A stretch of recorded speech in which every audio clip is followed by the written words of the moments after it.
es nuestro invitado en esta tarde, el distinguido amigo, el pastor Alejandro Obando, pastor de la Iglesia Bautista Dominicana.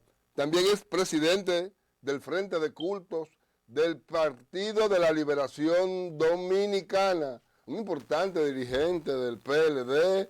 También ha estado antes en este programa. Con él vamos a hablar un poco ya entrando en aires navideños, hablando dejando la política de lado, porque ya el pueblo dominicano se merece un poco de descanso. Bienvenido, Pastor Alejandro Obando. Saludos, honorable público televidente, Sí. honorable y distinguido periodista, uno de los periodistas más preparados y capacitados que tiene nuestro pueblo dominicano. Señor Idel Moro, que es el apellido de él, es su apellido, por eso yo le menciono su apellido. Es un honor, doctor, estar en su espacio. Gracias. Este espacio que se ve tanto, se ve 2 veces al día, hasta de noche. Salimos ahora a las 2 de la tarde y lo repiten a las 10 de la noche. A las 10 de la noche. Usted es pastor de la Iglesia Bautista Dominicana. La Iglesia Bautista.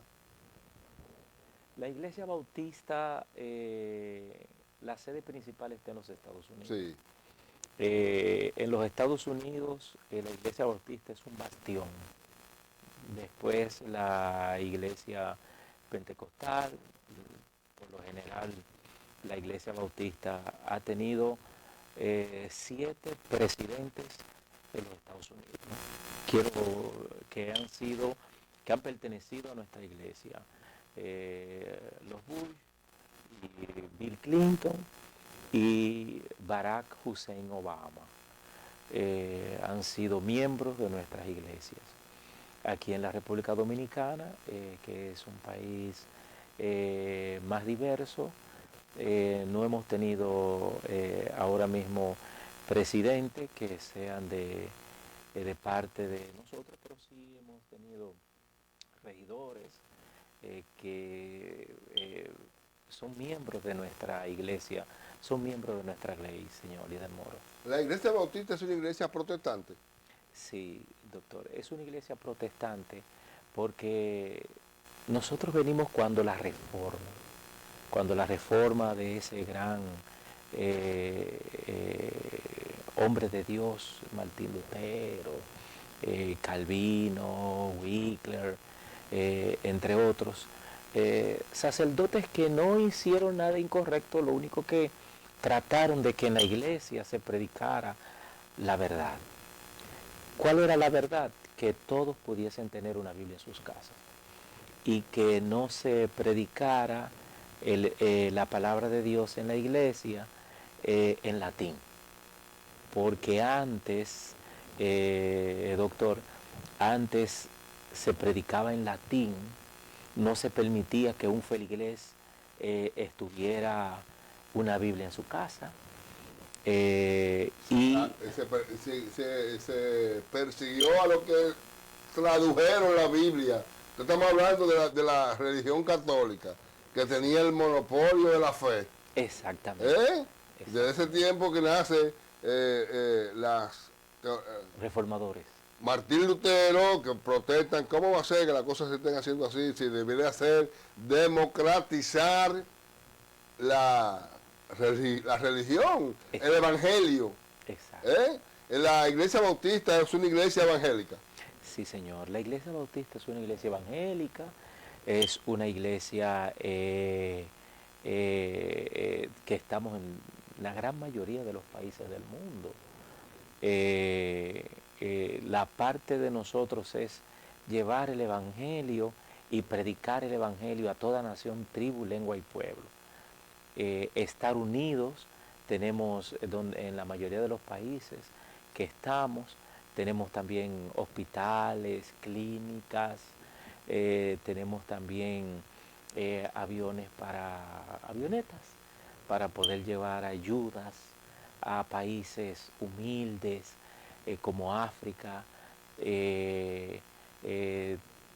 tenemos un conglomerado de lo que nosotros llamamos evangelistas, que están dando su vida por el Evangelio.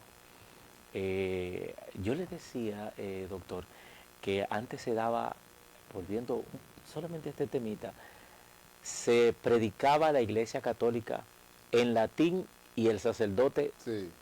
miraba para atrás, o sea, ponía la cara en la parte de atrás, ni siquiera miraba el frente, y eso fue parte de la reforma, de por qué surgieron, por qué nos llamaron protestantes. Y, y las protestas vinieron, fue dentro de la misma Iglesia Católica, doctor. Sí. Fue dentro de la misma Iglesia Católica con Martín Lutero, Calvino, entre otras cosas. Y ellos decían que la Biblia debería tenerla todo el mundo y que debería ser a su idioma. Y Martín Lutero hizo todo lo posible. Una de las primeras traducciones fue en alemán, porque él era alemán, Sí. la mayoría de ellos. Y excúseme que quería volver atrás para no dejar esta partecita. Sí, claro. ¿Cómo era que se daba la misa mirando hacia detrás?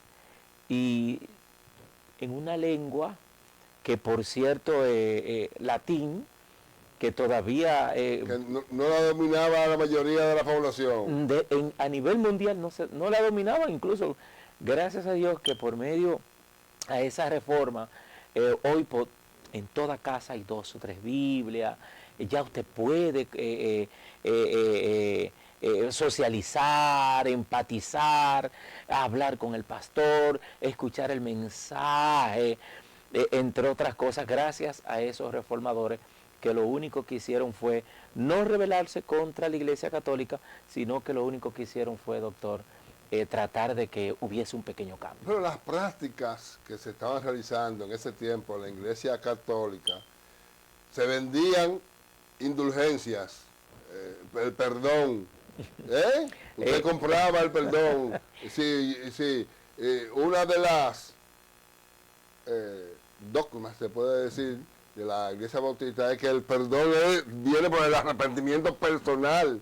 No es que porque usted ore por mí y que perdónelo, ya me va a perdonar. Yo me tengo que arrepentir en vida, que eso es una de lo que yo pude leer de lo que predica la Iglesia Bautista. Yo quería, doctor, el doctor, cuando yo comencé a hablar, ese honorable periodista que nos hizo la invitación, él sabe mucho de la Biblia y quizás permítame traducir la parte de las indulgencias. Sí. Me disculpa, doctor, Sí, dígalo. para ese maravilloso público que lo sigue.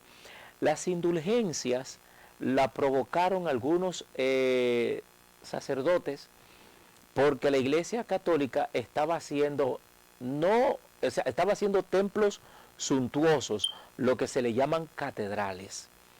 Entonces, esos templos suntuosos, enormes, como la catedral de aquí, de la República Dominicana, era demasiado dinero que se iban, porque eran templos demasiado, ¿verdad?, suntuosos, ya como Sí. habíamos tocado. Entonces, había un templo exclusivo que está en Roma, que se llama la Catedral de San Pedro. Eso fue la tecla que derramó el vaso, sería, ¿verdad, Sí. doctor? La gota que derramó el vaso. La gota que derramó el vaso. ¿Qué sucedió con ese gran edificio, con esa iglesia?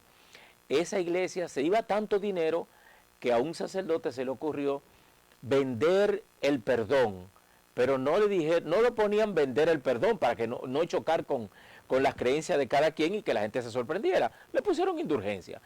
Y usted veía para ese tiempo personas, hasta asesinos, que pagaban cientos de miles de pesos para ese tiempo, de dinero, por el perdón de sus pecados. Y eso fue una aberración tan terrible que los reformadores decían, no puede ser así, porque Cristo es el que perdona pecado. Entonces, de ahí llegó, aparte de eso, no estaban de acuerdo los reformadores con que las personas fueran o llegasen al término de confesarse. Ellos no estaban de acuerdo tampoco con confesarse. todo eso llevó, lamentablemente, a que hubiese una persecución sobre aquellos que no estaban de acuerdo con algo que no estaba en la Biblia.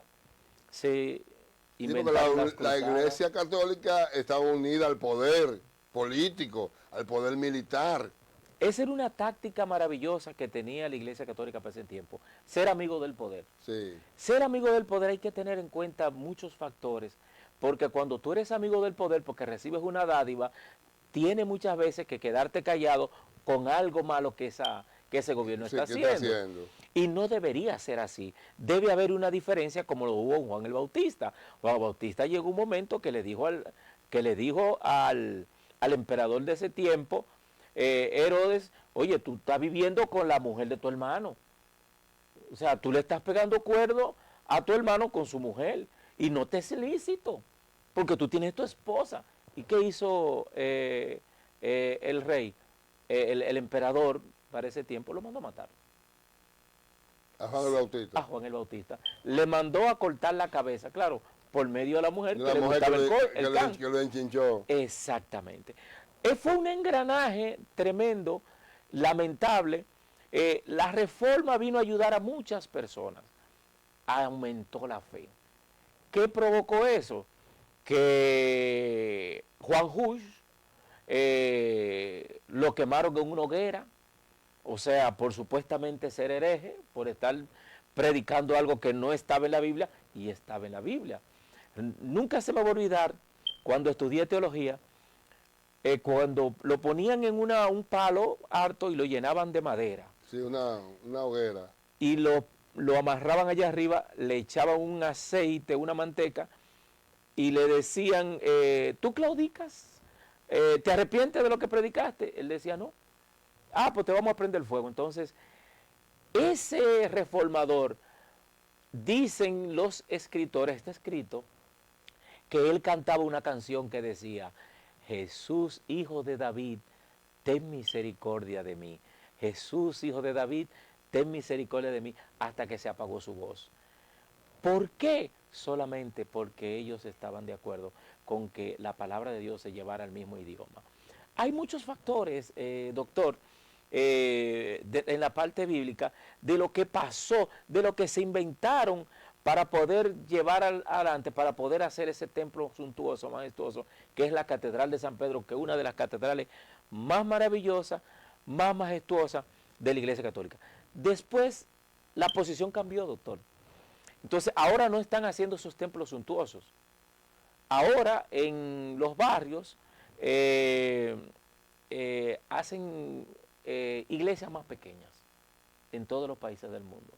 Ya no son esos templos majestuosos, porque se dieron cuenta que las cosas no estaban bien, porque se gastaba mucho dinero y más una iglesia que no percibe dinero, o sea, una tarifa fija. No económica. se hacen, pero ya continúa el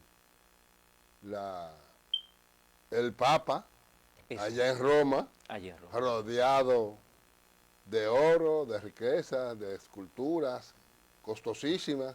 El Vaticano también tiene banco y también tiene... el más fuerte de todo. Y también tiene, invierte en tierra, en cosas, en industria, en empresas. El Vaticano todavía se mantiene anclado